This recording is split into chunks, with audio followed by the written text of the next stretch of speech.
Ce podcast est réalisé avec le soutien du Centre pour la cybersécurité Belgique.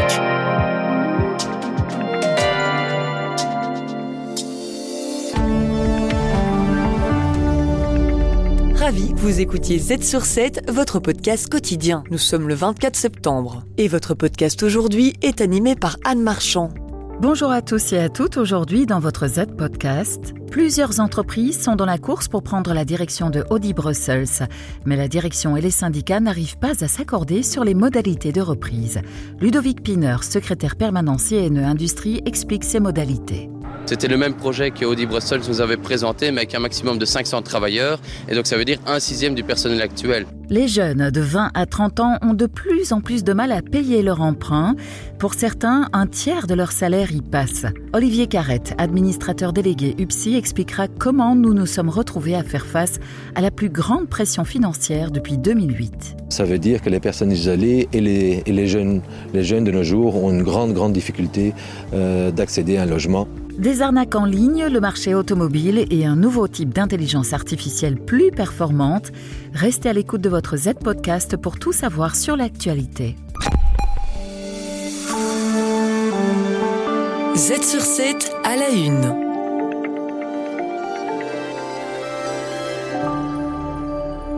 Les candidats repreneurs d'Audi Brussels seront annoncés dans la journée. 6 repreneurs il y a. Hier, un groupe de travail s'est réuni pour la première fois. Des membres de la direction, des syndicats et des experts se sont retrouvés pour faire le point sur le futur de l'entreprise. Ludovic Piner, secrétaire permanent CNE Industrie.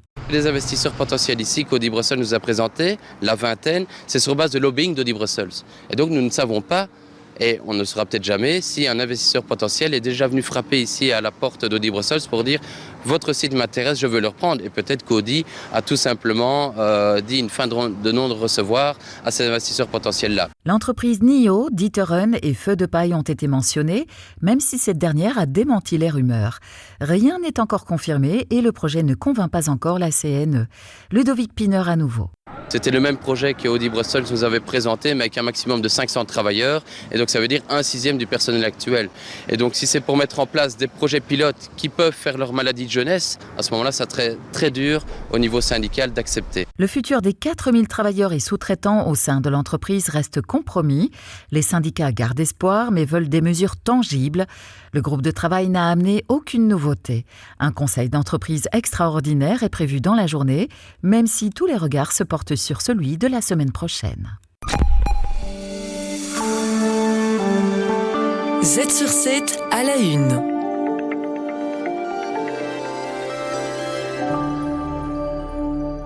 Sur les 6 premiers mois de l'année, la FSMA a enregistré 1332 signalements de fraude à l'investissement en ligne, soit 50% de plus que l'année passée. Si la moitié des investisseurs ont contacté la FSMA avant d'investir, l'autre moitié estime à 7 millions d'euros les pertes causées par les fraudes en ligne. Mathieu Saudoyer, porte-parole de la FSMA. Actuellement, la grande tendance, ce sont ce qu'on appelle des plateformes de trading frauduleuses, donc des plateformes sur le web qui vont proposer toutes sortes d'investissements, par exemple dans les crypto-monnaies ou dans d'autres types de produits ou services financiers, et qui sont évidemment tout à fait frauduleuses. En général, tout commence par une pub séduisante sur les réseaux sociaux. La cible clique, rentre ses données et tombe dans le piège. C'est là qu'on va leur demander d'abord typiquement un premier versement très limité, par exemple 250 €. Et là, on donne vraiment l'impression aux consommateurs que tout va bien. On va même parfois leur permettre de récupérer cet argent avec des gains extrêmement intéressants, extrêmement élevés. Et c'est bien sûr pour mettre les personnes en confiance. Des organisations criminelles internationales se cachent souvent derrière ces arnaques, ce qui rend presque impossible de retrouver la trace des malfaiteurs.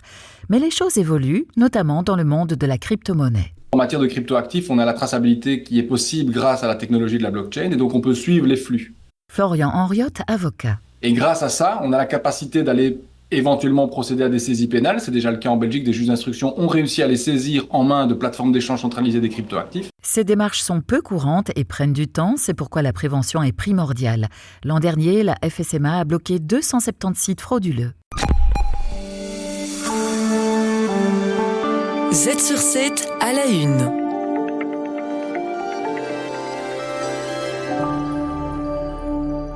34% de leur salaire pour payer leur emprunt, c'est le prix à payer pour les jeunes de 20 à 30 ans pour acheter un bien. Olivier Carrette, administrateur délégué UPSI. En moyenne à Bruxelles, une personne isolée gagne 2 450 € net.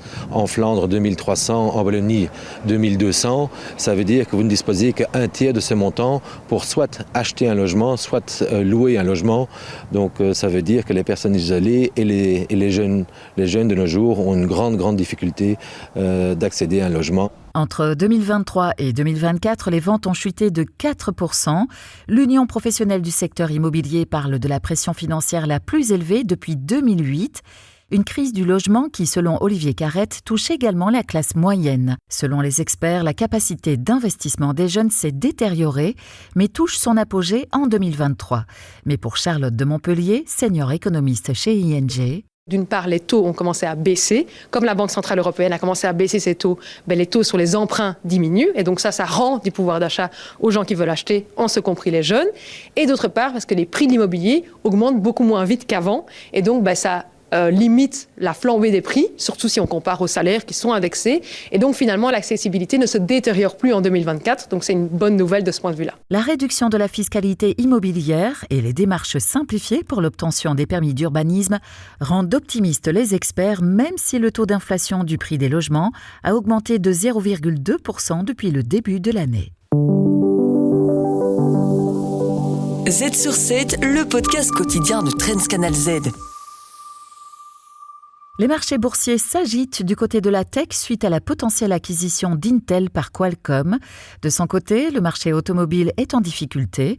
Éric Joly, responsable en investissement chez ABN AMRO, vient expliquer les raisons de ces mouvements au sein du marché. Les immatriculations de véhicules électriques sont en chute libre. Pour vous donner une idée, pendant les 8 premiers mois de l'année, la vente de voitures électriques dans la zone euro a diminué de plus de 8%, comparé à la même période il y a un an. Et si l'on compare 2023 à 2022, là on constate une différence qui est énorme parce qu'à ce moment-là, on assistait encore à une hausse de plus de 62%. Et c'est quand même des chiffres qui ont été révélés par la CA. La situation en Europe diffère selon les pays. Par exemple, nous en Belgique, on s'en sort encore relativement bien avec 84 000 immatriculations de voitures électriques depuis le 1er janvier, une hausse de plus de 41%. Mais il y a d'autres pays, comme par exemple la France, moins 30%, et surtout le marché allemand, qui est quand même le marché le plus important en Europe, moins 70%. Ce recul ne réjouit pas l'Europe ni les constructeurs automobiles, d'autant plus qu'une nouvelle législation européenne sur le CO2 entrera bientôt en vigueur et impactera les constructeurs. À partir de 2025, le parc automobile qui sera vendu, qui sera produit, ne pourra pas dépasser en matière d'émissions les 95 grammes de CO2 par kilomètre. C'est une moyenne. L'année passée, on est allé dans le bon sens puisque le chiffre était déjà descendu à 107,8 grammes de CO2.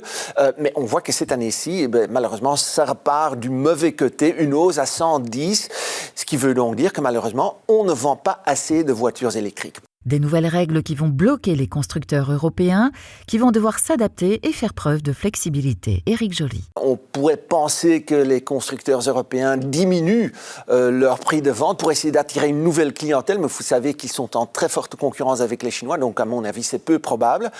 La deuxième solution, c'est de se dire, voilà, on va mettre à l'arrêt les chaînes de production, on va mettre à l'arrêt certaines lignes de production, et donc ça va vraisemblablement faire grimper le chômage. Des amendes s'élevant à plusieurs milliards d'euros en cas d'infraction, de quoi refroidir les investisseurs à l'image d'Audi Bruxelles. Le temps où la Freeway Golf était la plus populaire en Europe, il y a bien longtemps de cela. Mais donc, on le voit clairement, ce secteur a énormément de problèmes, des problèmes qui ne se limitent pas qu'à l'aspect électrique, mais aussi dans le segment du luxe. On l'a vu avec Mercedes qui, dans un laps de temps relativement court, à 2 reprises a dit, voilà, attention, parce que les perspectives se détériorent pour l'année en cours. Il y a tout l'aspect des sous-traitants. En Allemagne, on parle de Continental, Bosch. Donc, ça risque quand même d'avoir un impact sérieux sur le taux de chômage. Il y aura donc un impact sur le chômage, mais également sur le cours du marché. La tendance, elle est claire, elle est orientée à la baisse. Une société comme Volkswagen perd par rapport au 1er janvier plus ou moins 18%, contre une hausse du DAX de 12%. C'est quand même une différence de 30%. Et on le voit clairement, pour l'instant, une société comme Volkswagen se traite à 3 fois les bénéfices attendus. Donc, on pourrait dire que ce n'est pas très cher, mais on l'a vu dans le passé, notamment dans le secteur automobile aux États-Unis, que pendant tout un temps, ce secteur se traitait à des rapports cours-bénéfices qui étaient excessivement bas, sans pour autant cela que le cours de ces actions ne reprenne des couleurs dans l'immédiat. Il va falloir patienter un peu avant que le secteur de l'automobile ne redémarre. La tech au quotidien. Les journalistes de Trends Tendance épinglent une idée technologique qui boostera votre productivité. Pour terminer cet épisode, Christophe Charlot, journaliste chez Trends Tendance, parle de la dernière nouveauté d'OpenAI, le créateur de ChatGPT. Même si le grand public n'a pas relevé l'information, les spécialistes observent de près la sortie d'un nouveau modèle d'intelligence artificielle. Mais de quoi s'agit-il ? OpenAI vient de lancer un nouveau modèle d'intelligence artificielle sur sa plateforme ChatGPT. Il s'agit de O1, qui n'est en fait pas vraiment une simple évolution de son GPT habituel, qui en est à sa 4e version, on le sait. Selon la firme américaine de Sam Altman, le modèle O1 marque véritablement un tournant dans le domaine de l'intelligence artificielle. Il est conçu pour des raisonnements complexes et il va bien au-delà de la simple génération de texte. Ce qui le rend si spécial, c'est sa capacité à réfléchir avant de répondre.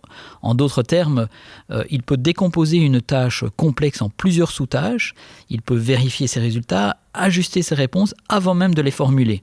C'est un processus qui se veut plus proche du cerveau humain et qui permet d'obtenir des réponses plus précises et plus logiques, même si cela peut prendre un peu plus de temps. Pour vous donner une idée, dans le domaine des mathématiques, on a fait passer le test à O1 et à GPT-4. Les résultats sont sans commune mesure, puisque O1 obtient un score de 83% aux Olympiades internationales de mathématiques contre seulement 13% pour GPT-4. Donc ça illustre bien la capacité à traiter des raisonnements sophistiqués. Alors évidemment, il n'est pas destiné dans un premier temps à tout le monde à l'heure actuelle. GPT-4 se veut même plus performant aujourd'hui pour des tâches simples que le commun des mortels utilise aujourd'hui. Mais O1 offre de grandes promesses pour tous les développeurs, les chercheurs en santé, les physiciens, les ingénieurs ou tous les professionnels qui doivent analyser des informations très complexes. Alors, comme je le dis, on ne va pas l'utiliser pour faire le discours de départ de votre ancien boss quand vous êtes en manque d'inspiration. On sera plutôt sur de la recherche scientifique et académique, sur la résolution de problèmes en mathématiques, des problèmes de mathématiques avancées. Et aussi, pourquoi pas, en entreprise, on peut imaginer de la planification stratégique. O1 va pouvoir analyser les données de marché disponibles, identifier les tendances émergentes et proposer des stratégies adaptées pour se positionner face à la concurrence. Donc faire vraiment de l'analyse de marché. On peut imaginer aussi l'optimisation de processus. Pour les entreprises qui cherchent à améliorer leurs opérations, O1 va pouvoir analyser les processus existants, identifier les inefficacités, proposer des solutions pour optimiser les ressources et les coûts. Donc, je parle au futur, bien qu'en réalité, O1 soit d'ores et déjà disponible pour les gens qui ont un abonnement à ChatGPT. Il est possible de choisir d'utiliser ce modèle-là, bien qu'on est clairement dans du rodage. Aujourd'hui, l'utilisation est limitée à 30 questions pour la version preview et à 50 pour la version mini, puisque deux versions sont aujourd'hui disponibles. Par contre, vous ne pouvez pas uploader des fichiers comme vous pouvez le faire avec GPT-4.